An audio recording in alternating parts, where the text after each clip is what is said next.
FM, Kaiser Radio.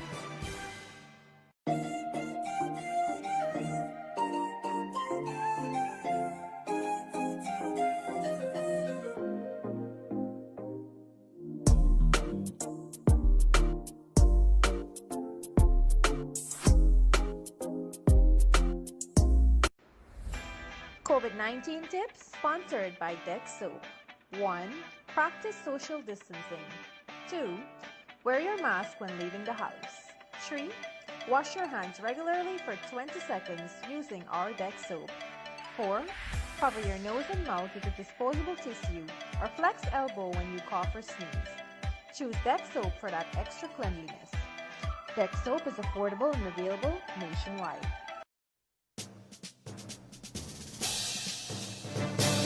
It is 19 hours 32, and it is time to enter room 592 with Dr. Yog Mahadeo and senior journalist of Kaiser News, Mr. Leonard Gildarie, the man that we have to blame for tonight's late start of the show. And their guests this evening, Ms. Marcia Nadir-Sharma, Siand Dhurjon. We're waiting his presence alongside Sase Gunraj. Good evening, gentlemen and women.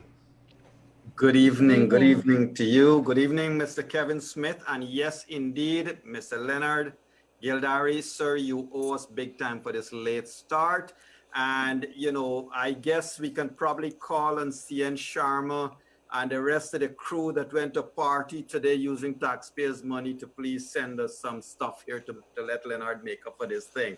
Ladies, I'm sorry. Ladies and gentlemen, this thing is getting a little serious and we're all affected in one way or another. Ladies and gentlemen, welcome to Room 592. Wherever you're joining us from, I know we have viewers from Venezuela, Australia, New Zealand, Ireland, our friends in UK, of course, Canada, USA, and the Caribbean countries, not forgetting Suriname, French Guyana, Trinidad and Tobago, and our brothers and sisters in Antigua, BVI, and Leonard also there was St. Kitts Nevis, right? Mm-hmm. So ladies and gentlemen, welcome once again to Room 592, where we unleash the truth. Today's truth is humongous, isn't it? But it remains consistent. The truth has not changed. And that truth is that the current squatters in government have lost these elections since March 2nd, 2020. And 135 days later, they continue to thwart the will of the electorate to hold on to power illegally. Ladies and gentlemen, I want to remind you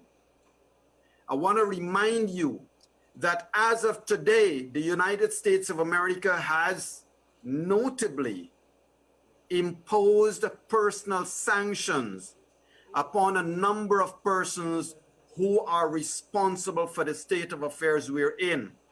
You would want to recall as well, ladies and gentlemen, that the UK has already imposed sanctions. The US has already. There is economic sanctions in one way or another. We can't get the funding from Norway. We can't get the funding from the UK for the road and the other capital projects. We cannot get access to the oil money from the USA. So already there are things in place. But as of today, the Secretary of State, Mike Pompeo, would have announced visa revocation.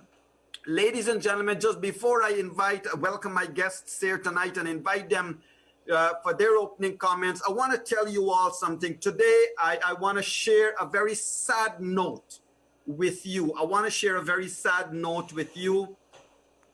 This is a sad day for Guyana, and I'm not talking politics, ladies and gentlemen. It is a sad day for Guyana as we have lost one of our most renowned artists and the only archaeologist to have emerged from these shores. Today, ladies and gentlemen, we have lost Mr. George Simon, a Lokono Arawak, who was born in 1947. He was the founder and mentor of that Lokono artist group, based primarily in Simon's hometown, the St. Cuthbert's Mission.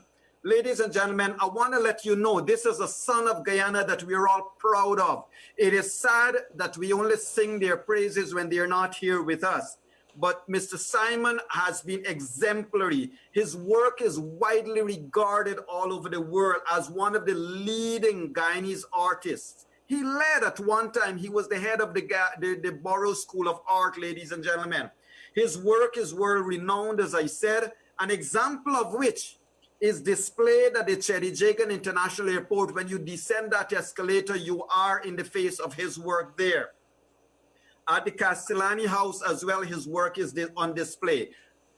Most notably, ladies and gentlemen, he is the only archaeologist to have emerged, a native Guyanese to have emerged from these shores. And it is he who was instrumental in the team, leading that archaeological team that studied the Berbice mounds, which points to the indigenous civilizations in that area over 3,000 years ago that civilization existed. And it is George Simon that was part of that archaeological team that identified those mounds. So ladies and gentlemen, Mr. George Simon, we have lost a great Guyanese, a great son of this land. And, you know, while we can give our commiserations to his family, we also must recognize the indigenous peoples of Guyana having lost one of their leading heroes and persons born out of the indigenous peoples here, as well as a real true son of the soil. So ladies and gentlemen, Guyana mourns, Guyana weeps in memory, but stands proud of George Simon, whose work of art, whose work in the field of archaeology will long outlive many, many, many of us. We are proud of you, Brother George Simon, as we say, fare thee well. Ladies and gentlemen, welcome once again to room 592 as I say hello and welcome to Miss Marcia Nadir-Sharma. How are you, Marcia? Welcome to room 592. It's your first night in room 592 and I hope it will be great. Well, hello to you, Yog, and to my fellow guests and Leonard. Yes, it is my first night and I hope it goes all to your expectations. But before we get into it, I would like to express my condolences to Mr. Simons' family. I did not know, Yog, about his achievements. And so thank you for that. And to his family, we can only mourn with you for your loss.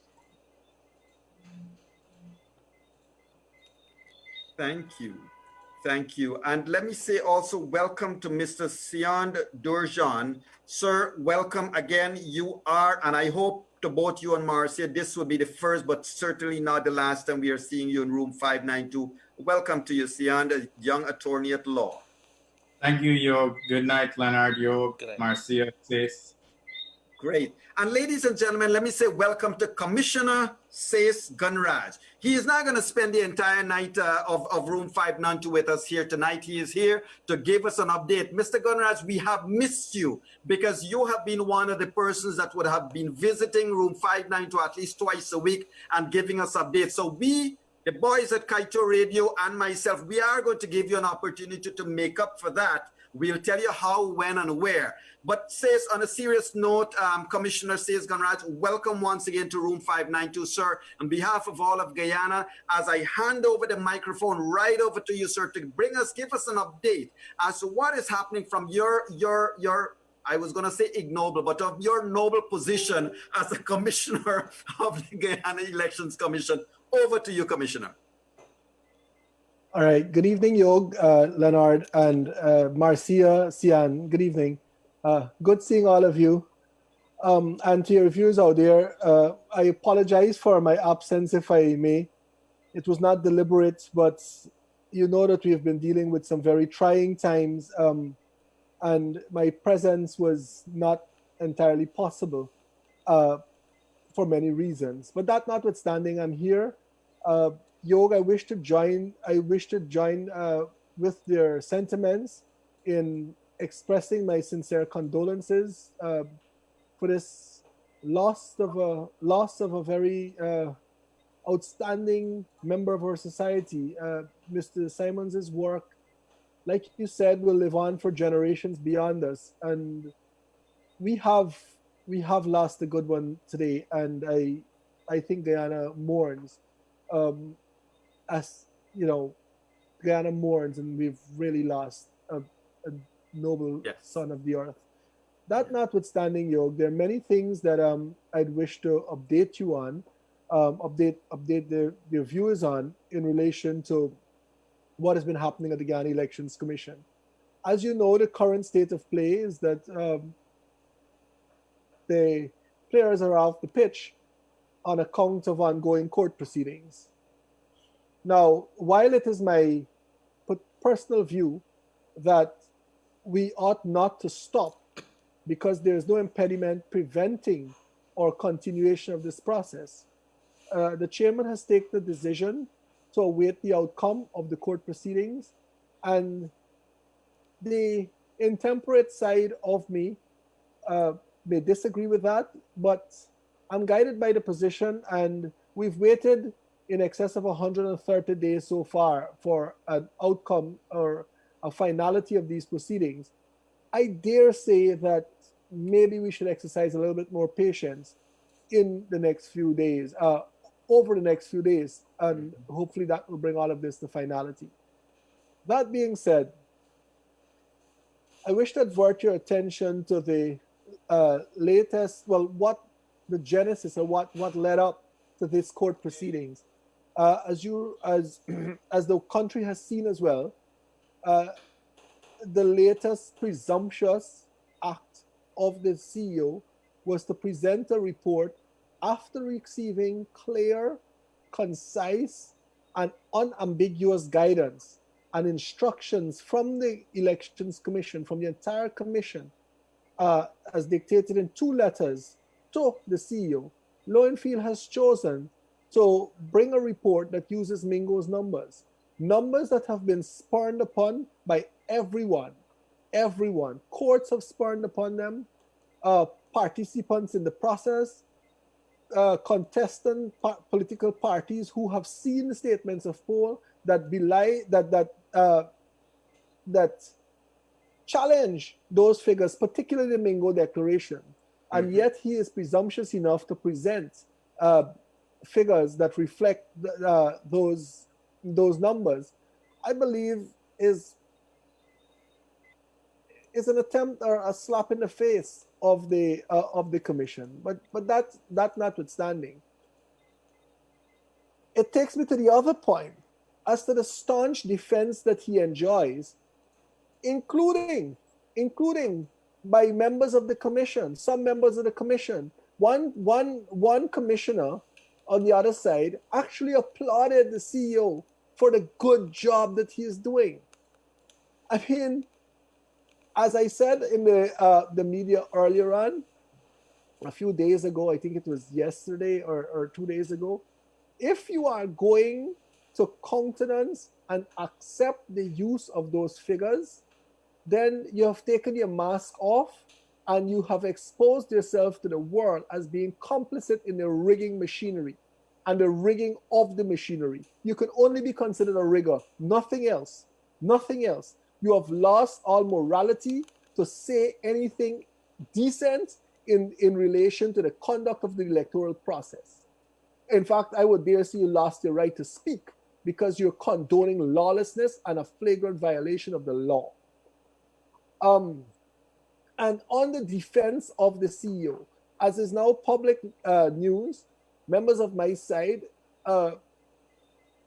canvassed the position where that the CEO should be removed from office for his failure to carry out the instructions of the commission. And this is worth repeating. The CEO is a creature of the commission. The CEO is not some independent authority that has unlimited jurisdiction to do what he pleases. He is a creature of the commission. He is answerable to the commission. He is subject to the direction and control of the commission. And if he refuses to subject himself to that direction and control, maybe he should walk out the door, as he did the other day, but he should walk out permanently. He should do the honorable thing. If you can't comply with lawful and legitimate instructions of the commission, then you should resign. Right? All of us here and many of our viewers have either employed people or have been employees. We all know how these rules work. And if you can't follow simple, basic rules, you're probably not fit to be a member of organized society. And you see, when we spoke about the removal of the CEO for his failure to carry out legitimate instructions, right away, you see members of the rigging cabal trying to spin it out there. The propaganda machinery went into high gear, that suggesting that members of my side suggested a replacement or advocated for a specific person to replace the CEO. I can say here without fear or favor that has not been so. Okay, that's good to know. Our contention is, if you can't do the job, it's either you shape up or ship out.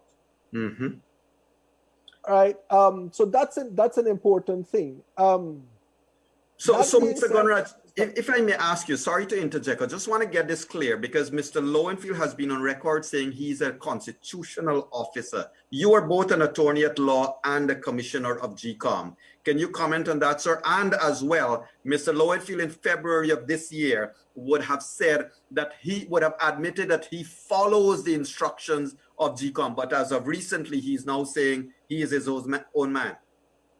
The office of CEO is created by the Representation of the People's Act. Chapter 103 of the laws of Guyana. Very early, I think it's in the first couple of sections of. But you would admit that 177 refers to a CEO. No, I know that, but the creation, as opposed to the office of commissioner or the office of chairman, which is derived from the Constitution. His office is created by the Representation of the People Act, Chapter 103. Okay. Act number 15 of 2000 speaks to the role of the CEO being subject to the direction of Section 18 of Act number 15 of 2000. Makes him subject to the dictates of the Commission. Got you. Article 161, I believe it is, gives the Commission that power, that constitutional power of control over its employees, including statutory officers, of which a CEO is one. So he is not a constitutional officer. Not because you're mentioned in the Constitution makes you a constitutional officer. You may have to carry out duties pursuant to articles of the Constitution, but that does not make you a constitutional officer. His office, once more, is derived from a statute.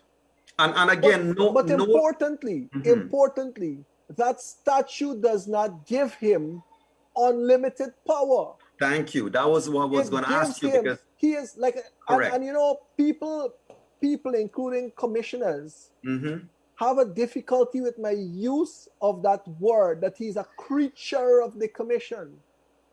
Right.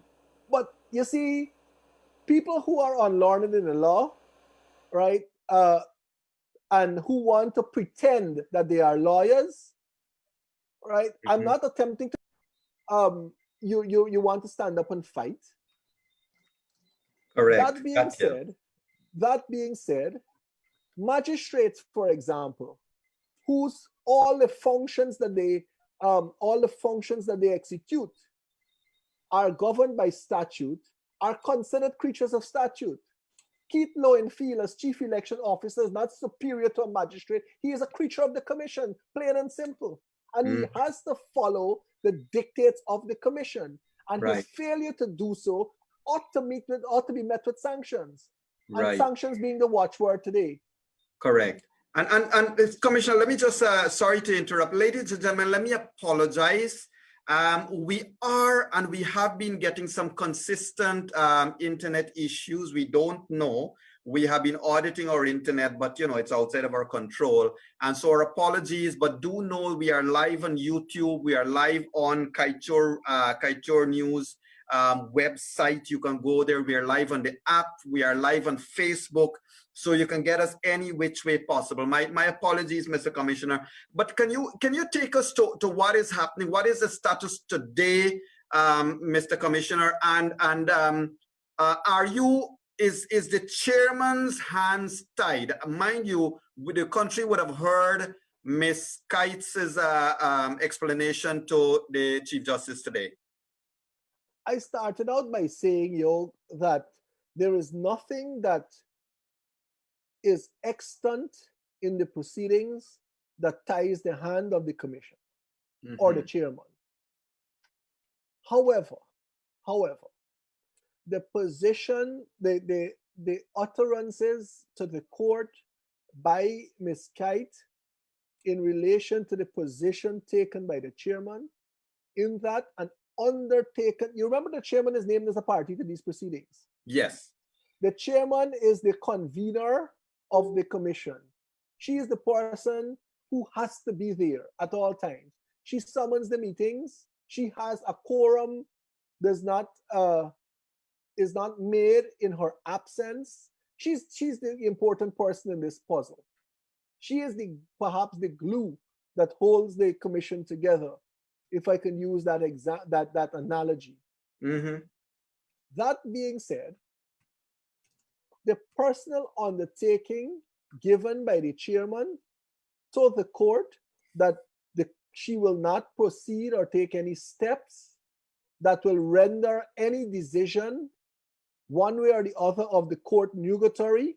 Right. And she will not take any steps pending the outcome and determination of the proceedings. Like I said, I have my personal views. I don't believe that, and I say this openly, there is no impediment preventing the commission from proceeding. Right. But I respect the chairman's position.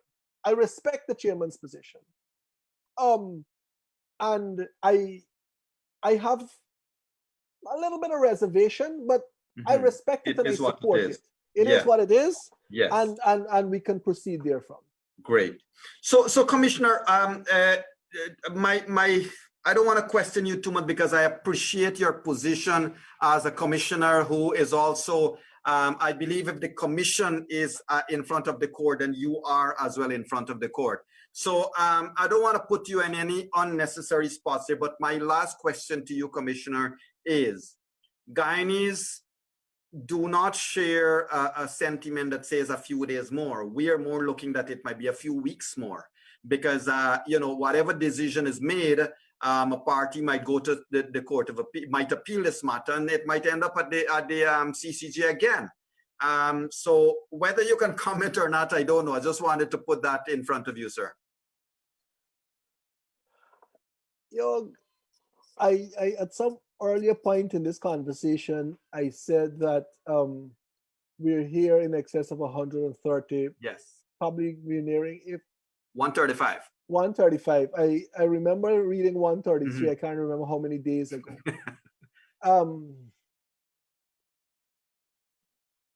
None of us, the entire Guyanese electorate, including the rigging cabal, who are desperately trying to thwart the will of the electorate to steal an election and by extension stealing government and a country. I don't think they themselves envisaged that we would be here 135 days later. Right. Correct. Well, it's getting to the 156 days promised by the CEO. Well, you'd recall, Yog, that he promised that 156 days when we were a month or two in.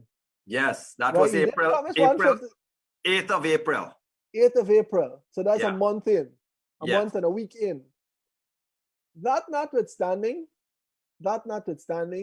I myself have been subject of some amount of abuse today about, what is the commission doing? Right? Now, this is an attempt to pull myself out, extricate myself from the milieu or being brushed with the general brush that affect. I am but one member of the commission. And the commission operates as a democracy by majority. Right. So my desire to have this done on May 4th or 5th, March 4th or 5th, while shared by the general populace, cannot be achieved on my own. Gotcha. That being said, I have always placed my reliance and my confidence in the court proceedings and the process of the court, because I'm an officer of the court. Yes. Well, I have confidence that the proceedings can be completed in a timely manner. You've heard the Chief Justice today. The Chief Justice complimented everyone for being there, and I was part of those proceedings. You had, I don't know, Marcia was there as well. You had dozens of persons. Yes. Right. In fact, counsel for the applicant complained about the number of persons. Yes. What counsel for the applicant should have done was complain about the number of times that the electoral process was interrupted by these by these frivolous and vexatious actions. All of which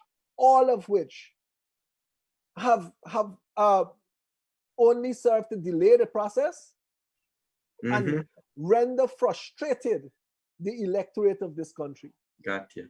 Thank you. Thank you for that, Commissioner. That being said, I am confident. I'm confident in the process that we have executed insofar as it relates to the recount. I am confident that we have followed all the tenets of the law in the crafting, gazetting, execution, and final product of Order 60 of 2020 as amended. And as a consequence, I am hoping that this call for patience to the public out there for a few more days is not a call in vain, and this can be concluded as soon as possible. Correct. Well, thank you for that, Commissioner. And I must tell you this, at great pains, Mr. Gildarie and yours truly have been on radio every day. And if it's one thing I can tell you we have done, we have stood for and behind the chairman. In fact, Leonard, you would recall last week, somebody called and they were asking about officers of GECOM and the secretariat and the PR officer. And I took pains to explain. And Mr. Gunraj, I would like if you could express our support, even though people are frustrated across this country. A week ago, I expressed great support to your PR officer, to the secretariat. We don't know and we cannot be judgmental about what is happening there. What we can speak about is what we, the people, have seen Mr. Lowenfield do, and we have called that out. What we have seen Mingo do, and we have called that out. But to that point, Commissioner, we'll be grateful if you could kindly give word to the chairman. Our prayers are with her. We stand behind her, and we are certainly awaiting, even though it's taking long, but we certainly are waiting for the end, the light at the end of the tunnel. And our support and prayers would be with you and the other commissioners, as well as, of course, our dear Iron Lady, the chairman of GECOM, Madam Claudette Singh. Much appreciated, Yog. Much appreciated. And in asking finally and repeating my call for patience in the outcome of this process, I'm tempted to apologize to the nation. But like I said earlier on, that's a personal apology, and I don't speak for anyone when I speak here. Right. But before I take your leave, Yog, I understand that we're celebrating a birthday in room 592 today. I understand that it's Leonard's birthday. Actually, it is not. I hope that the presents that he got are better than those other persons who are also celebrating their milestone birthdays today. Actually, I couldn't have called the gentleman's name who was celebrating his birthday today, so I just deflected to Leonard, and he had to take the blame. But his birthday is coming up in December, and he promised a big, big, big party. So I take your point there, Commissioner. Even though I know you are being as well. You're being a little mischievous here as well. Leonard, you got to take it, my brother. 75 years old. You are my friend. And what a party you had today of morose faces. Yes, But good it job, was. Leonard. I remember, and I must say in part in the Sase saying goodbye. There was a time that I interviewed the good president, and I made a mistake and says, I think it was 76 years old. He said, "Who's 76? Who's 76?" So I leave it as that. I thank you for the birthday greetings. It's a little early, but it is what it is. And if you don't deliver that party as planned, Leonard, you will certainly be met with sanctions. Yes. Ladies and gentlemen, Yog, thank you for having me, and have a good night all. Thank you, Commissioner Sase Gunraj. Ladies and gentlemen, that has been Commissioner Sase Gunraj giving us an update as a commissioner. What is the perspective from the seat that he holds there? And now we want to turn to our legal experts in the room. Ladies and gentlemen, let me introduce to you Miss Marcia Nadir-Sharma, and many of you would have known her. I'm not going to get into the politics behind the scene, but she is, I believe. Are you on the list, Miss Sharma? Okay. No, I'm not. Okay, so Miss Marcia Nadir-Sharma she has worked in public service, and she has been a practicing attorney at law for many, many, many years. One of the things that you would admire about Marcia is that she has been outspoken regardless of how the politics is played out. In other words, she's called it how she would have seen it, regardless of whether it meant disagreeing with her boss or not. Marcia would have also operated under some extremely challenging circumstances. And so she comes to you as if like you squeeze a bean and it pops out. She comes to you having faced a lot of pressures in her young life. And this is a young lady, I believe, that as Guyanese, we must be proud of for the positions she has taken. Marcia, welcome to Room 592 once again. Thank you for that, Yog. Thank you. And ladies and gentlemen, let me also welcome formally Mr. Siand. That name, I have to get it right. But, if you want a young attorney, ladies and gentlemen, that is passionate, more passionate about the law, look at people who love the law, you're looking at this young man here. And Mr. Siand Dhurjon is probably the most successful young attorney we have and that we can be proud of here. He is under 30 years old. I don't know. Please don't ask me whether he is available. You will have to ask him that yourself. He is under 30 years old. He has had his own small law firm which has been engaged in a wide range of legal jurisprudential matters across the plethora of legalese, as we would say in Guyana. He has looked across many diverse fields, he and his firm. Mind you, he's an independent thinker.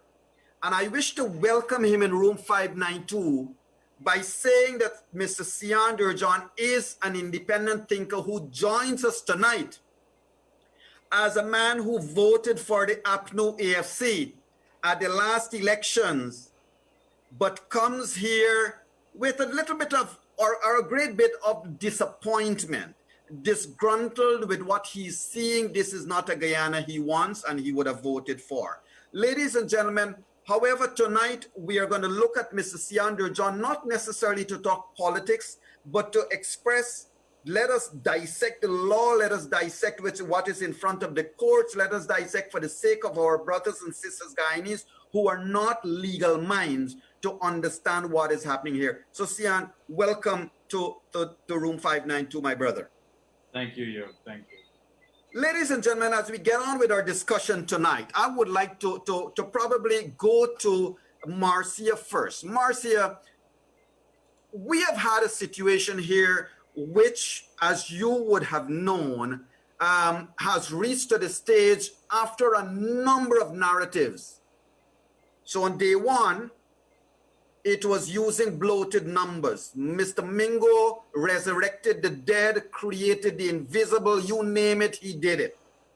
And he released some numbers. Then Marcia, APNU AFC said, let's recount because the whole world turned out against them. Then APNU AFC said every vote must count. Then they said every valid vote must count. Then they said fraud is fraud. And after saying fraud is fraud, they have now gone back to getting married to fraud, because they have gone back to using Mingo's bloated numbers. Ladies and gentlemen, Mingo added 15 to 20,000 votes that did not exist in the boxes on March 2nd and did not exist in the boxes during the recount. Marcia, as a legal mind, how can you ever connect those dots for us if I were to ask you to take the position of an APNU AFC lawyer? You have to represent your lawyer. Wow, represent your client. That is an extremely difficult position to put me in. But I can appreciate it though, because let's be frank, the APNU AFC has it's a significant support base that actually believes the message that is spewed on a daily basis, which says things, for example, like, as you rightly articulated, we won. We don't need to prove our SOPs. The PVP was crazy for producing its PVPs. It went outside of the boundaries of GECOM and by publishing its. So that's absolutely nonsense. I can understand them saying that in the first place, and then Mingo is the right person. He's the legal statutory person to make the declaration, or for Region 4, where all the trouble happened. And then when that, let's be frank, they were blindsided. The APNU supporter, or as an advocate for the APNU, I would have been blown out of my comfort zone when I would have been in court and making representation that the commission should not be answerable to anybody, that Mr. Mingo's figures I would have been sitting in court on the 14th of March saying, on behalf of the APNU and the commission and Yulita Moore and and in the Claremont Mingo case, that I, as a counsel for the APNU, I'm saying to you, Your Honor, Chief Justice, that there is no way you can hear these matters. To be told in court, the rug being pulled out of me, that my leader, the head of my party list, has just consented to a recount. Okay, so I'm there making these representations, exposing myself as legal counsel, and there you have the head of the list making the recount public through CARICOM. Having completed the recount, or in the course of the recount, as legal counsel, I probably would have advised that, look, we need to start making some issues with regards to what we might deem anomalies, because one of the things I would not want to do as an APNU lawyer is to say to my party, we should allow this recount to be completed, because ultimately I know from the SOPs that we did not win. Okay, so right. I would therefore be, like they have done, advising them to do what they need to do. But you see, the problem is this. At some point in time, whether as a lawyer or just a regular elector or just somebody with civic responsibility, moral compass comes into play.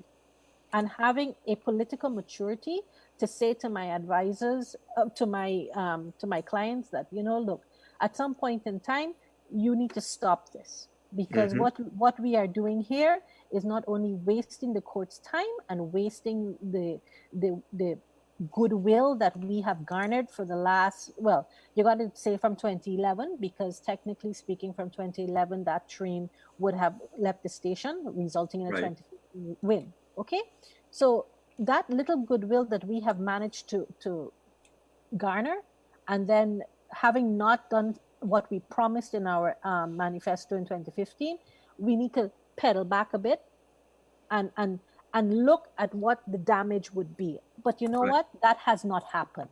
That leadership has not happened. And unfortunately, I would never, well, fortunately for me, I would never take a case where I have to go and work with somebody that my moral compass will be on the fly. But exactly, and thank you for raising that, because at the end of the day, Marcia, and Siand, I'm coming to you in a second. Marcia, at the end of the day, Guyanese people have heard this thing over and over. It is not illegal. It is not illegal. So the whole course of natural justice seems to be kicked out because the law doesn't say something explicitly, so people ride on it. Is that how lawyers think? Not because the law doesn't say something is explicitly, sorry, let me rephrase that. You cannot imply a meaning into the law. The people who draft, the parliamentarians who sit and draft those laws, constitution framers, whatever they put in there is what they mean. And there's no interpreting it. If they wanted to say that the sky is pink, they would have said so in the law. Right. They would not have left it to your interpretation. So the law is what it is. What you see there in black and white is what is the intention of the law, and you have to comply with it. And the recount, well, and I say this in the context of course, the election laws, but it applies to any law. Correct.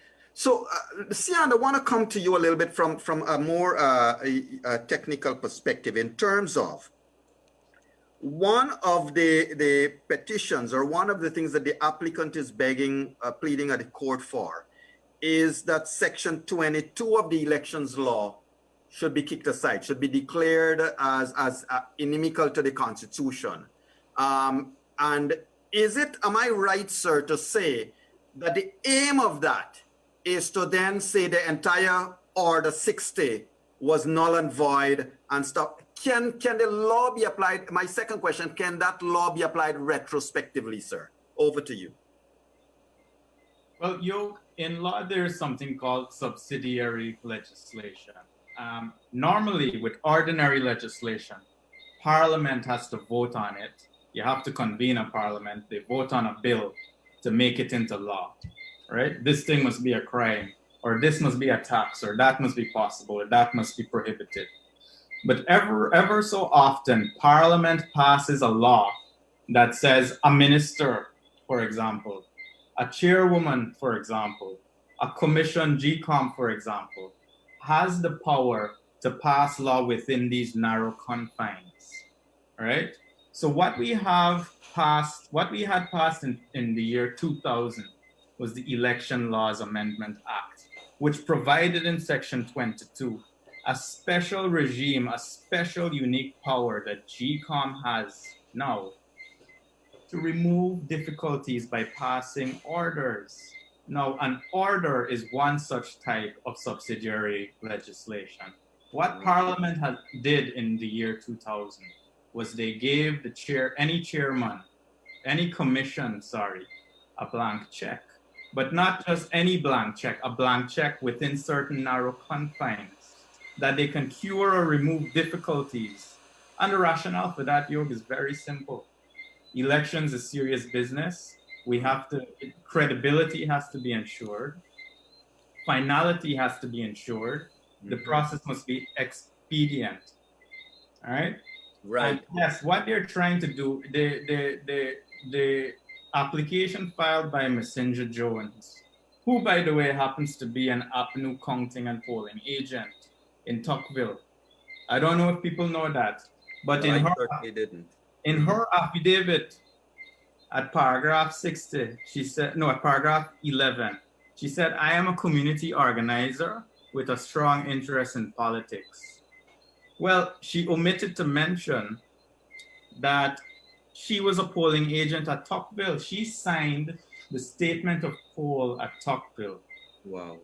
You understand? As the PA/CA, as the polling agent slash counting agent. Counting agent. So I could send you the copy of the SOP. Thank you. Yeah. But let me move away from that. What she has filed is an incredibly ambitious fixed date application, claiming some 27 orders. She's claiming setting aside the legislation, setting aside the recount process, reinstating fraudulent results that have been internationally accepted to be fraudulent, preventing, if you look at one of the most controversial orders that she is seeking is at Order 25. And it says she is seeking an order restraining from taking the oath of office as president any person identified other than the president, other than the candidate in the list which Lowenfield is showing. So she is trying to get the court to restrain GECOM from declaring anyone to be the winner other than Granger. This is the most ambitious application I have ever seen being made in a court for a lot of reasons. But back to your specific question, the recount stands atop Section 22, simply because that is the regime under which they acted. They put together that order. Now, it would be a hell of a tough fight for her to convince the court that Section 22 is unlawful because of the reasons I just said. Because Parliament in advance in the year 2000 said any commission hereinafter can pass such a law or make such an order to remove such difficulties.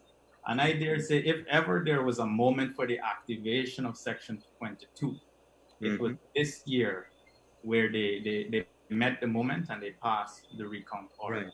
And Siand, if I may just ask for a little bit of definition there too, just for our viewers and listeners, because one of our viewers, I think quite rightly pointed out, and thanks Ramesh, he pointed this out, that one of the important factors of Section 22, it has to be recognized that at the time of election, Parliament does not exist.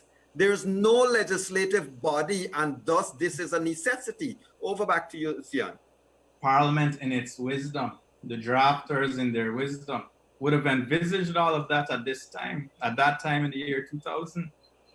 Right. You understand? You hear that we were exiting as a nation in the year 2000 in preparation for the next election. So it comes as no surprise that that order was made. But the other thing is, the CCJ actually made a tacit or a veiled reference to Order 22 in their decision. They did not Order 20, Section 22. They did not spell it out, but they did very well mention that that there was a removal of difficulties with the recount order. Right. You understand? Right. But Yog, yes, if I can add to what Siand is saying, because what he is saying, we need to also now add context.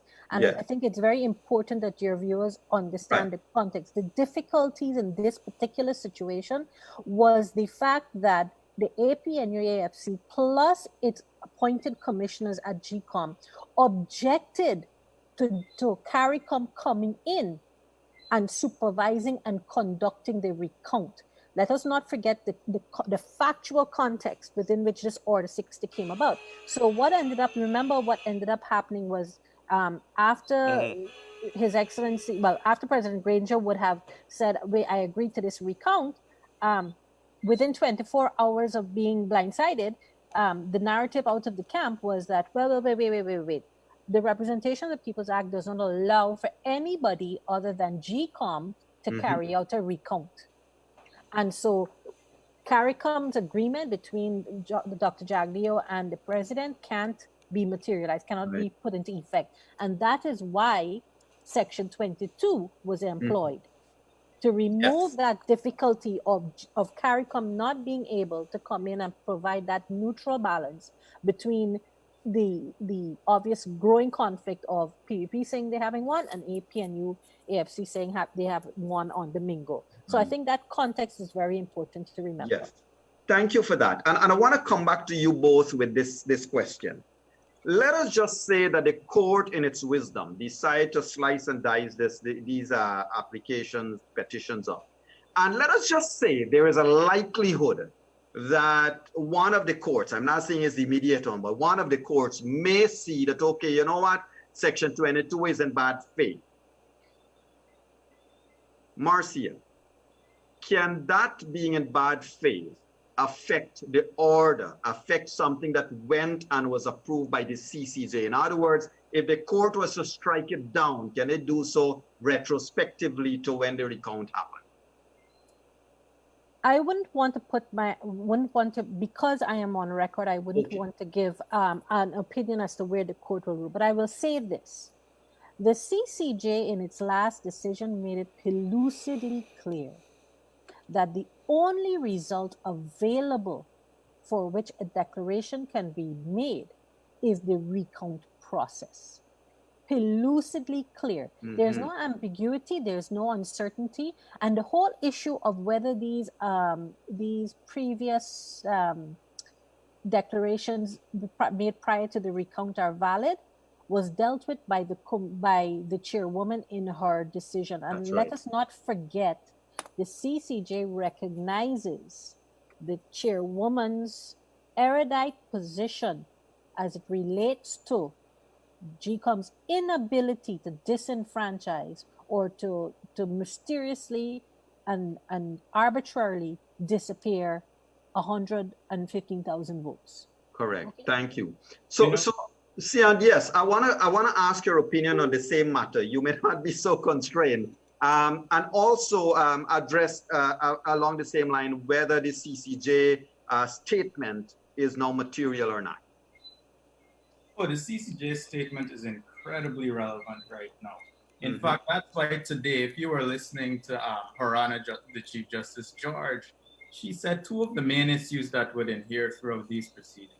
Or let me don't misquote her, but she said two very important things that arise here are jurisdiction, one, and two, res judicata. Right. Now, what res judicata simply means is Latin for a matter already decided. Yes. Yes. This is the fourth tranche of proceedings. First, we had Holladar. Then we had Yulita Moore. Yeah. Then we had Eslyn David. Now we have Jones. In the three previous applications, the judgments and the decisions, the rulings in those three previous decisions overlap with issues that now Ms. Jones is asking the court to relitigate here now and again. Right? The CCJ was very clear in the way they endorsed, in the way they impliedly approved of everything in the recount, the recount regime, right? But back to your earlier question, you raised a very, very interesting legal question, and it took me a moment to think of it. Let us say by some way, Order 22 Section 22, is found to be unlawful. There's something in law known as mutatis mutandis. In our Representation of People Act, there are provisions which relate to a recount. Yeah? Yes. It is possible that they can say that the recount that we did recently was not unlawful because it still could have fit, although not perfectly into the Roper regime, but it could have substantially fit into the Roper regime, and it ought not be invalidated. But that's a very strange hypothetical question. We don't expect that to happen at all. Marcia. But you know, Siand, I mean, having been at the recount, being in one of the workstations, I gotta tell you guys that what actually transpired in the actual recount workstations is pretty much what happens at the polling station election night. So there was no, even though the order 60 provided a certain detail, again, context, the reason it did so was because Representation of the People's Act Section 88 did not specifically outline the process. Yes, Roper says that if you're going to have a recount, you will apply a particular regime. But again, we must remember that the government appointed commissioners insisted that the order cater for essentially an audit. It was on their insistence that things like the word insertion of the word credible be placed in the order.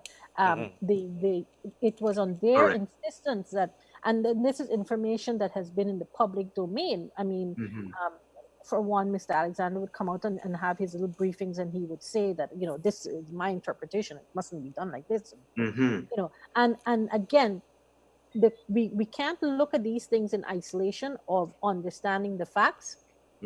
And so, having sat through the recount process, anybody who worked in a polling station on March 2nd will attest that it was the exact same process, just a little slower.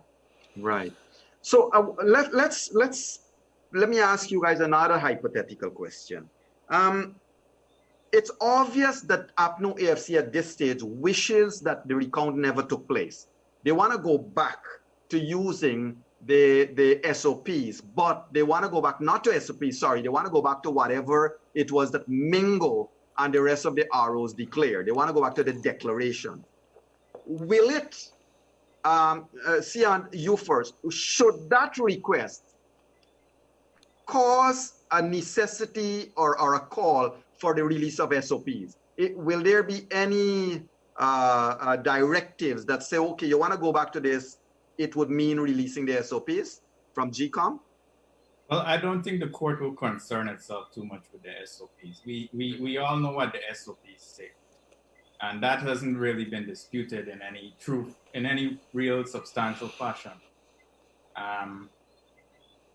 But I don't see a difficulty where the court, you see, that's water under the bridge. That ship has sailed where we could use Mingo's declaration. Now, that was exactly what caused the furor and the uproar and the outrage and caused us to have to embark on over a month of a recount exercise. So that is water under the bridge. That even the government's own commissioners, Vincent Alexander, has said that no longer is in the equation. That's true. The fraudulent thing is no longer in the equation. We are now on a new exercise. What was the point of it all? What was the point of the month and a half recount process? Correct. Well, Siand, I'll remind viewers and listeners that Alexander was in room 592, Leonard, and the gentleman, to his credit, he said that he wished, or I forget the word he used, but he basically said that a court should have thrown those declarations away, should have been put out of the way before something else is done. And the fact that it hasn't been done meant something to him. Obviously, we are now seeing that being played, Marcia.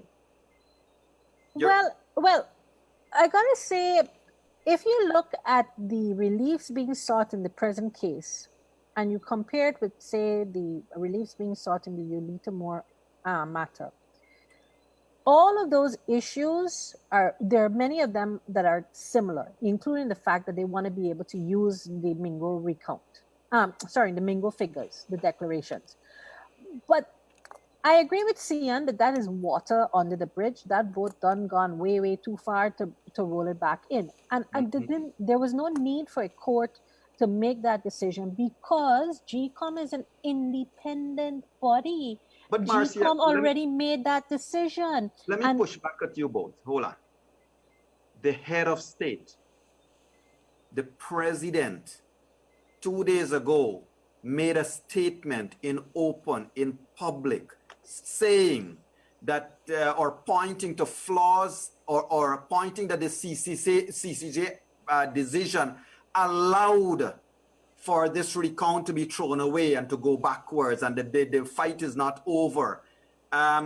Is Mr. Granger engaged in public mischief? Is he so badly misled that as a president he would say so to this country?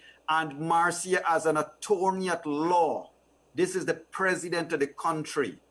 What position does it leave us in then? It's a complete misrepresentation of what the CCJ said. The CCJ had never had before it any question as to the validity of the recount order. That was never an issue for it to decide upon. That's the first point. Secondly, the Justice Saunders went to great painstaking effort to outline the recount procedure and the process, and to complement its transparency and credibility aspect. He didn't use the word credibility, but he, in essence, said that.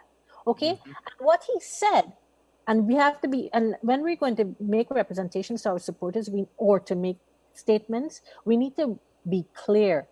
The court said the notion, the idea that this order, and this notion, remember, is the argument of Ms. David, that this order created a whole new electoral regime that took Representation of the People Act and sent it flying on a vacation, and that only this order determines the outcome of the election. That was the notion before the court.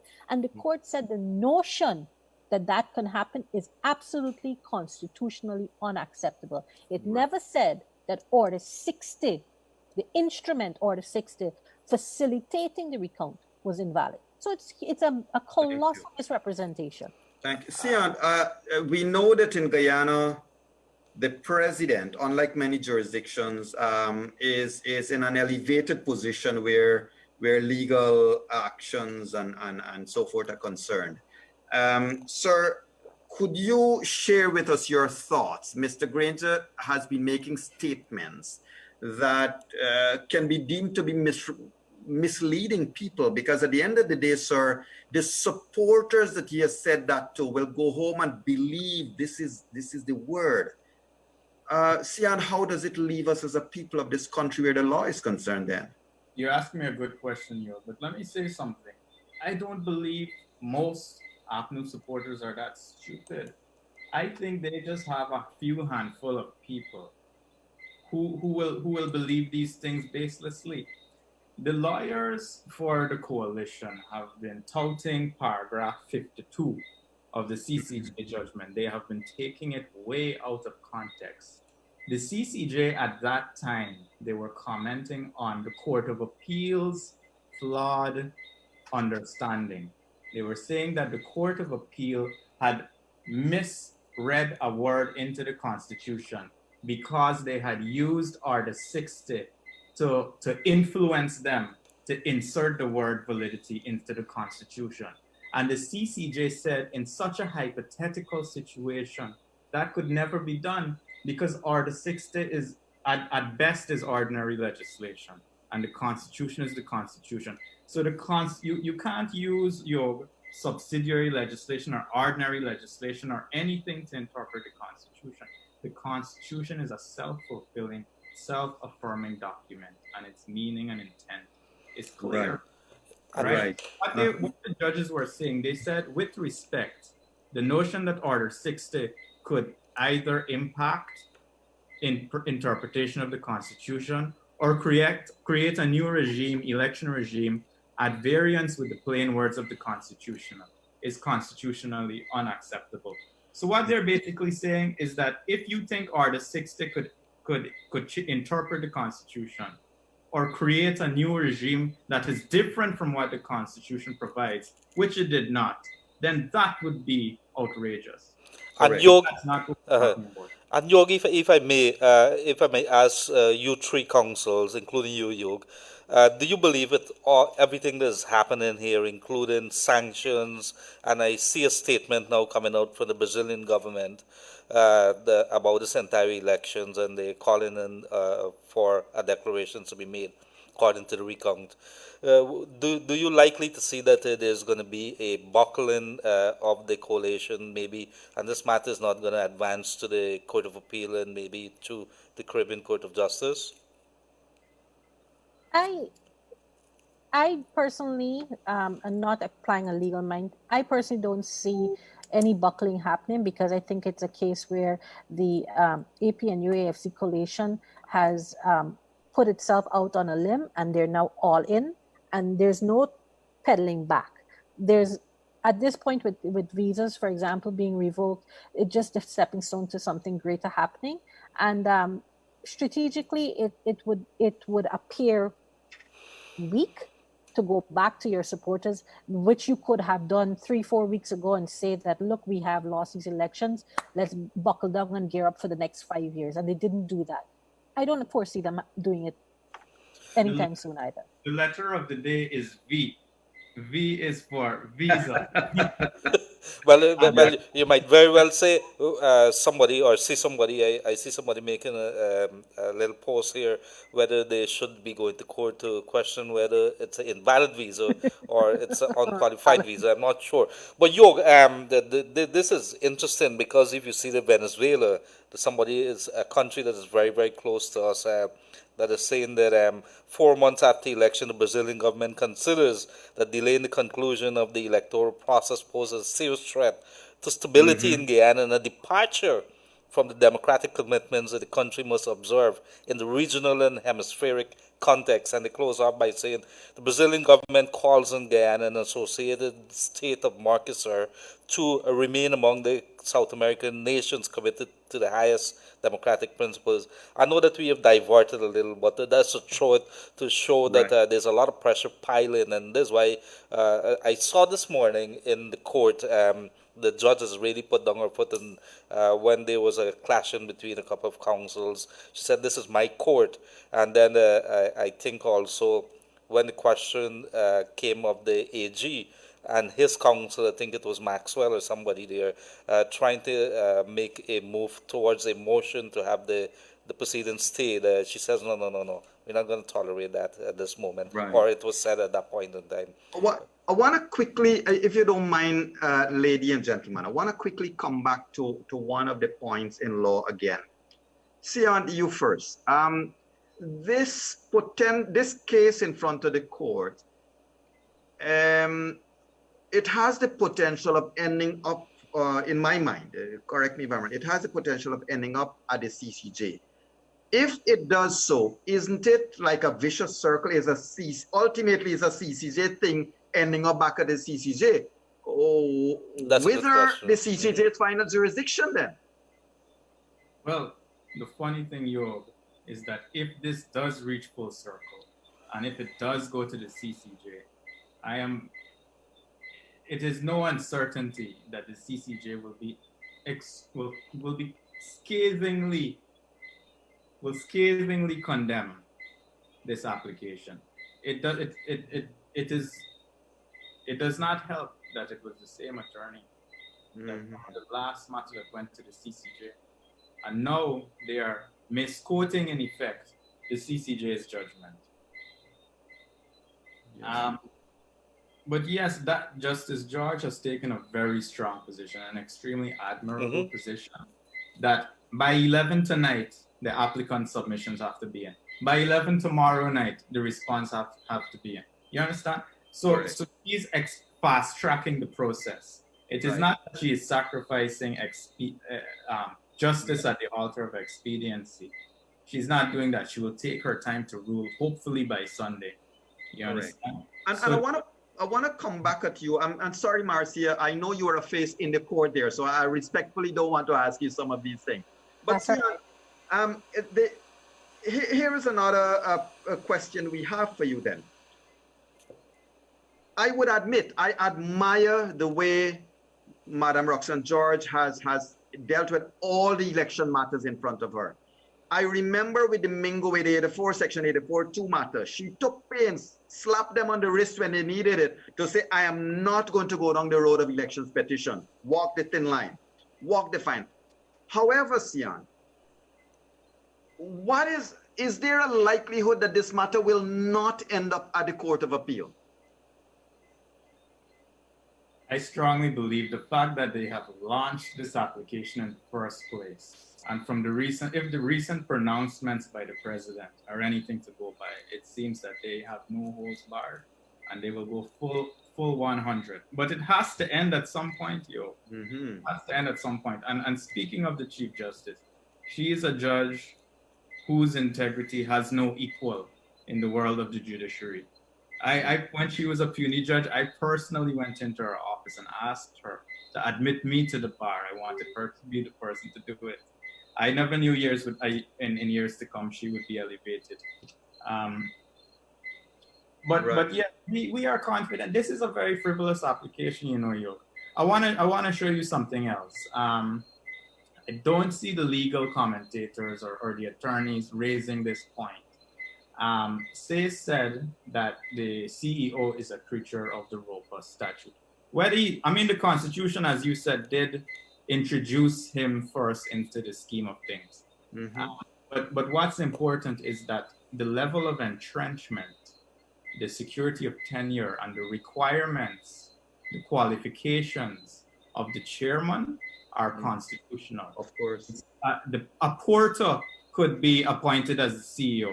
It is the chairwoman who is the technocrat, who is the technical person in all of this. You see? Well said. Yeah, well said. Well said.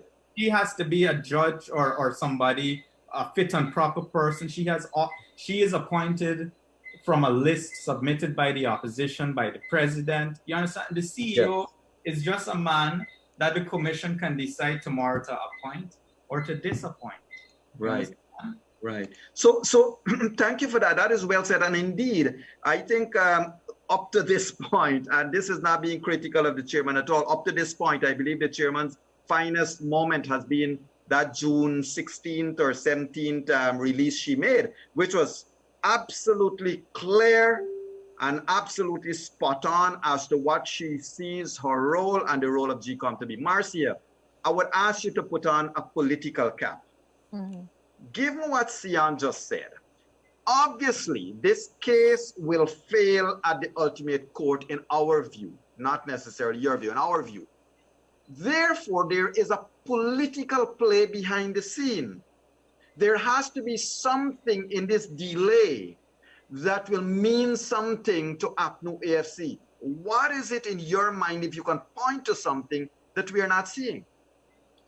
I don't think the question is political. I think that it's more, the longer we delay the swearing in or the declaration and swearing in of Dr. Irfan Ali, the more we punish the PPPC and its supporters. And I know that sounds crass, but there is no logical explanation for 4 actions, one after the other, to adjudicate in the same matter, and consistent with the flip-flopping and the inconsistencies of statements. Politically, knowing that you have threats of sanctions, knowing that the first step to those sanctions have started, and you're still holding out that we are not interfering with the GECOM process. We've been sitting aside and watching from the sidelines and being very pious about it, but yet going on television and around the world saying, oh, no, we've won these elections. It just simply means that, in my mind, politically, AP and UAFC wanted to get a full 5 years. The no confidence motion curtailed their 5 years in government. Mm-hmm. And their hope is that, look, the whole of 2020 can pass and I will still achieve my 5 years at a minimum. But if I have to lose, and the court says I lose, and I have to relinquish control of the public purse, it will be on my terms. And that's all. It's really just schoolyard bullyism at its worst, because this is not something that affects just the leaderships of these political parties. This is something that affects the entire country at a global scale.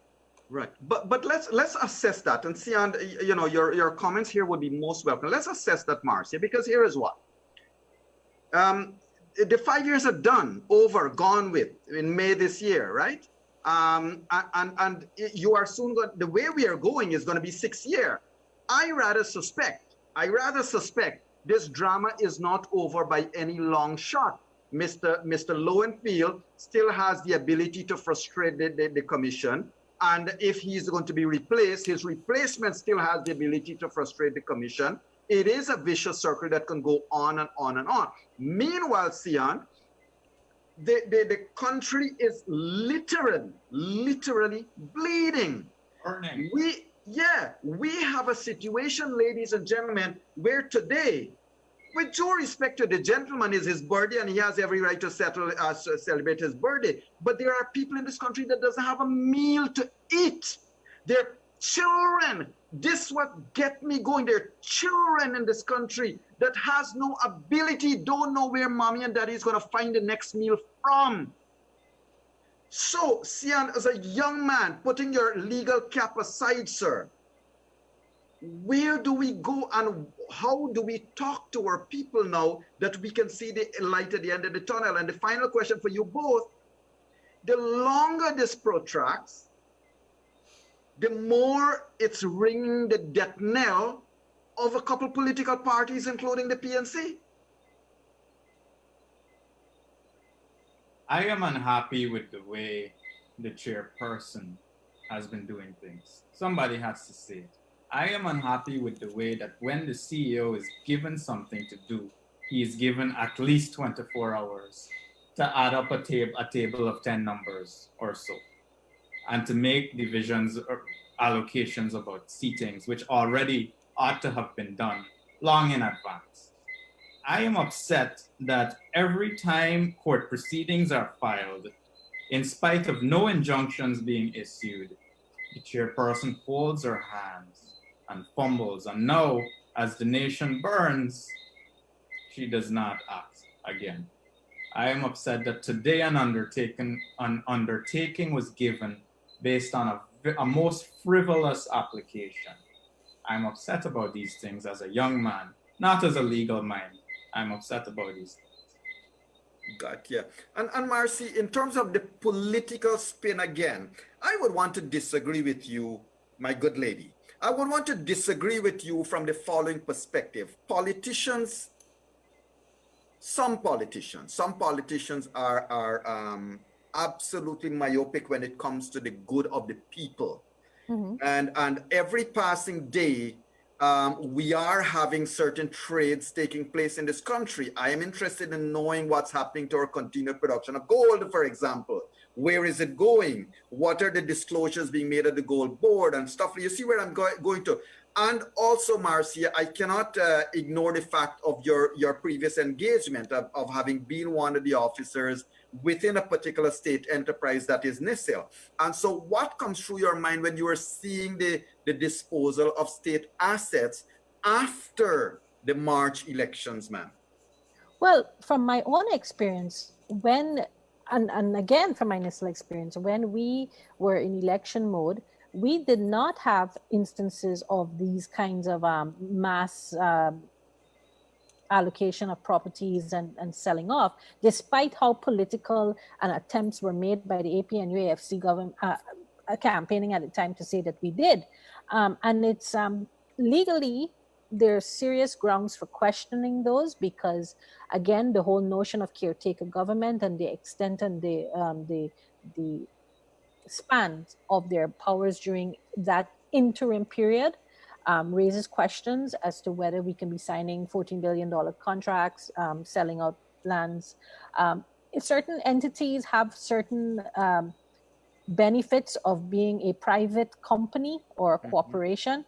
And so those companies and areas might prove a little bit more challenging to investigate and otherwise delve into their actions. But from a central government perspective, it should not be happening.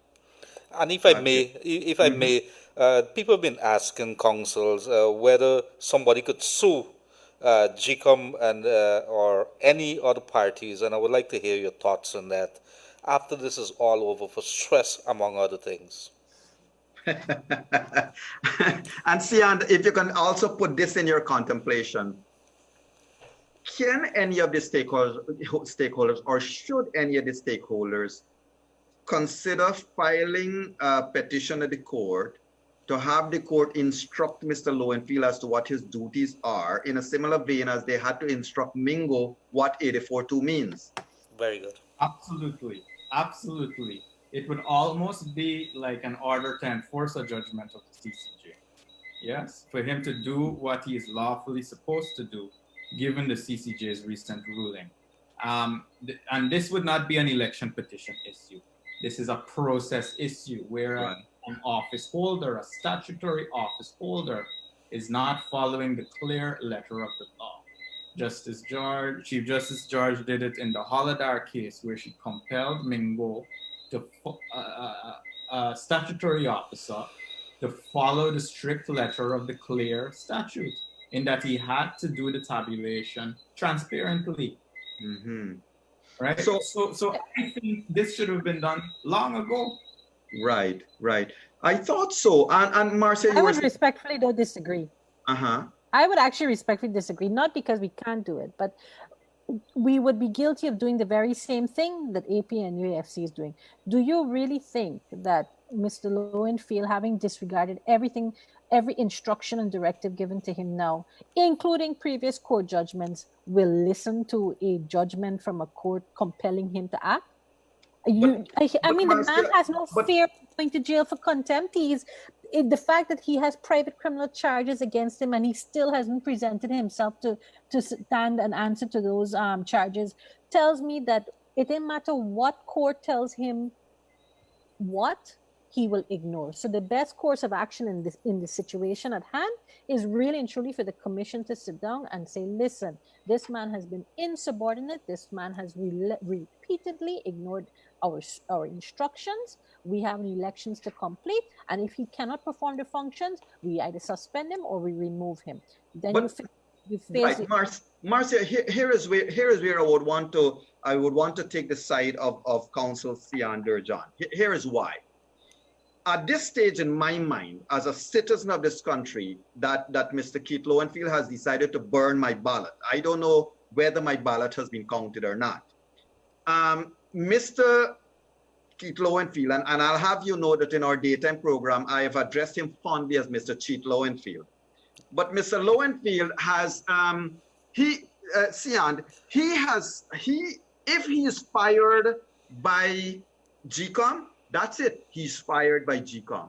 But if he is fired and in that process, he also contravenes a standing direct order of a court, isn't it then more weighty? Yes, he can be jailed for willfully disobedience. And anything he does in contravention of the court order is a nullity. Thank you for that point. Yeah, because I didn't think of that. Marcia, but he doesn't care. No, but that's fine. But my point is that the penalties that can be meted out would be even more severe. Can't be any more severe than life imprisonment for fraud. So tell us how he would face life imprisonment for fraud under the current circumstances. No, the private criminal charges that have been brought against him for breach of public trust carries up to a life imprisonment sentence if he's found guilty. Okay. So, I mean, I'm saying that if that threat of life imprisonment does not force him or force him to do what is right, even if the court, I mean, I'm not disagreeing that the formula. Let me rebut. I'm not disagreeing with Siand's formula. I'm just saying that the creature that is Mr. Lowenfield and his conduct in the past 4 months suggests that it wouldn't matter what the court says to him. He will do as he pleases, irrespective of what those actions are, which is a complete perversion of the law. That's right.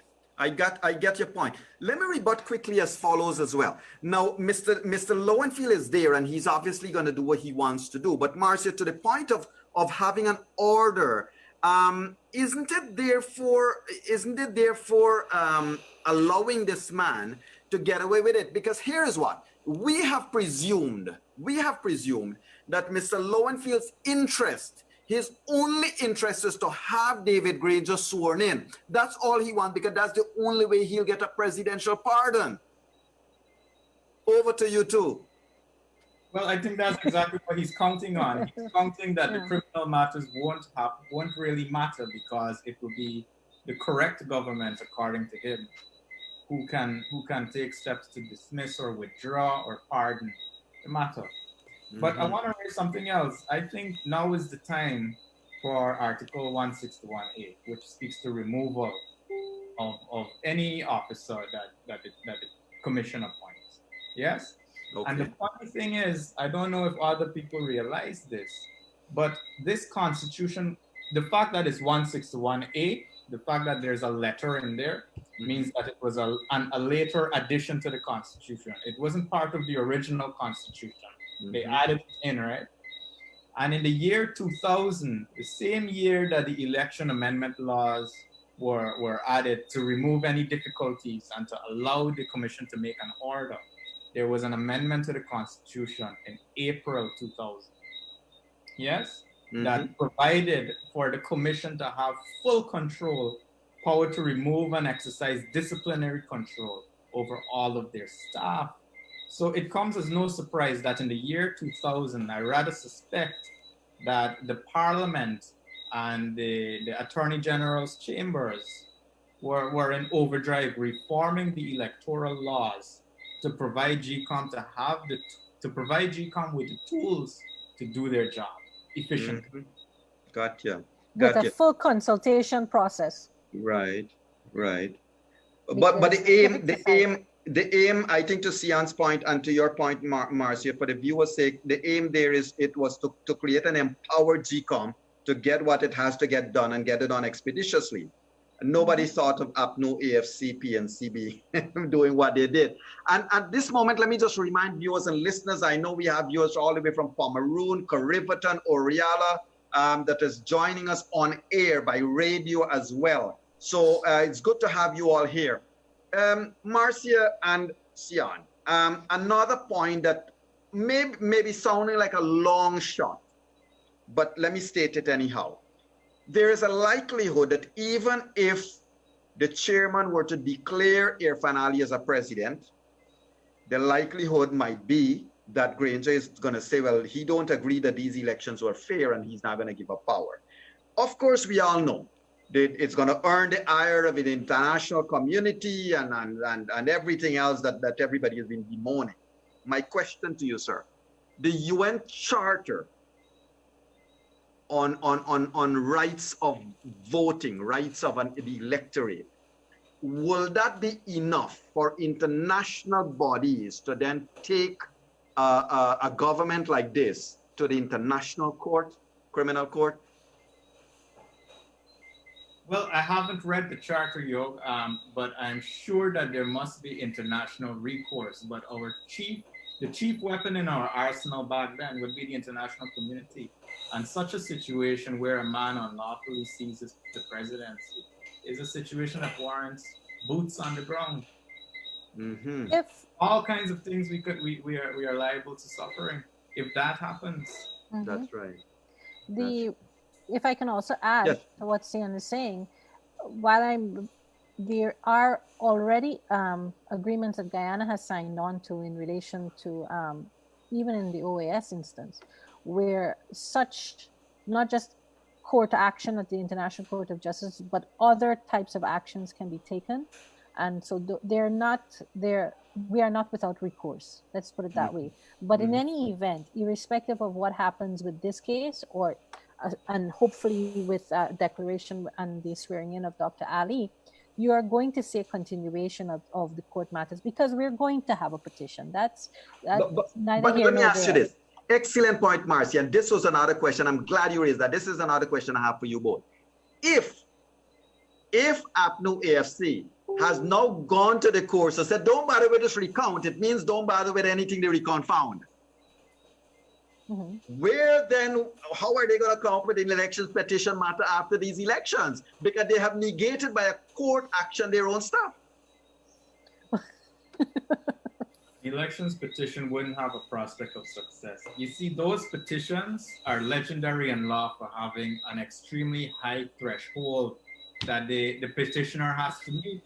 It is not just to say what Harman has said, that, oh, there are 100 and something dead people or 200, whatever, 200, whatever.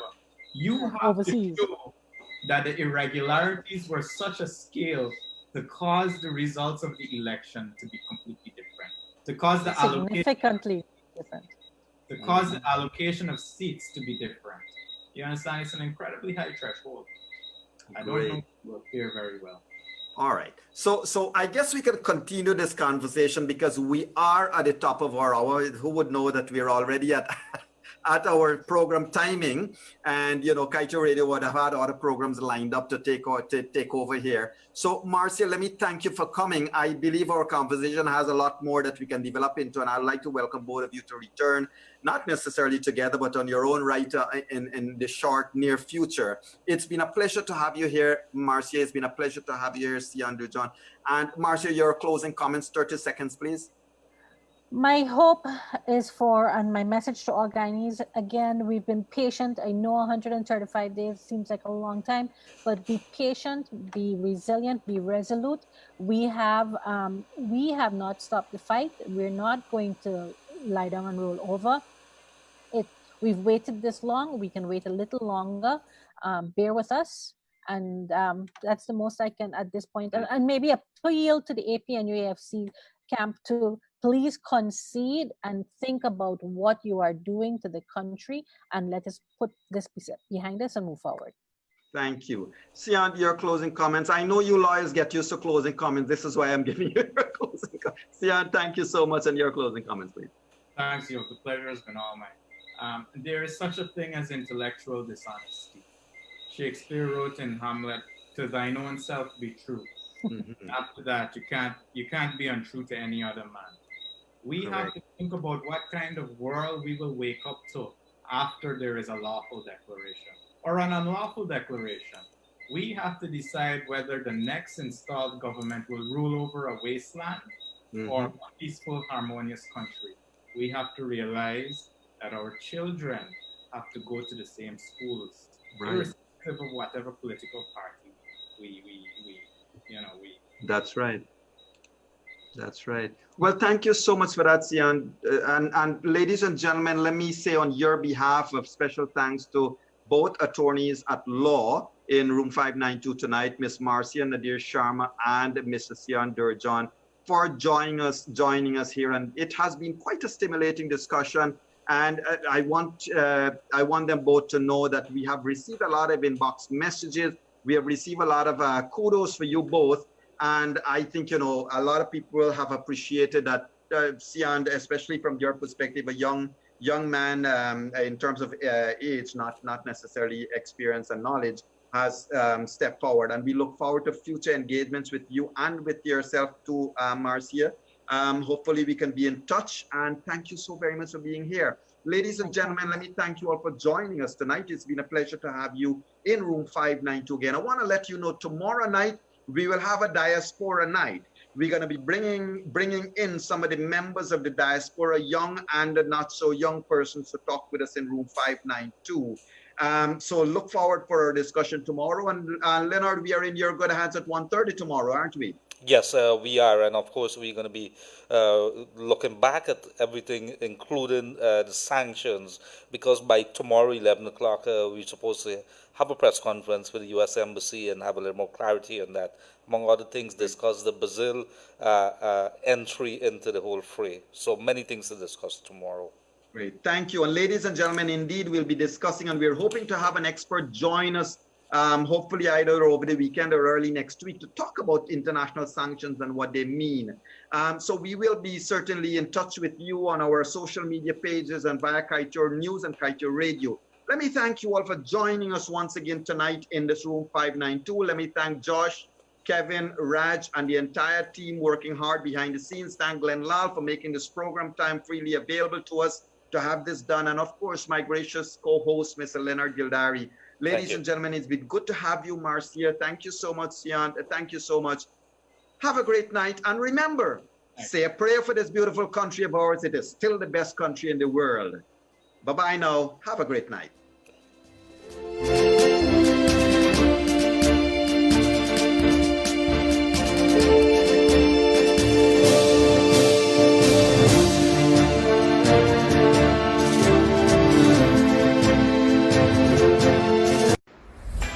COVID-19 tips sponsored by GECOM. 1. Practice social distancing. 2. Wear your mask when leaving the house. 3. Wash your hands regularly for 20 seconds using our GECOM. 4. Cover your nose and mouth with a disposable tissue or flex elbow when you cough or sneeze. Choose GECOM for that extra cleanliness. GECOM is affordable and available nationwide.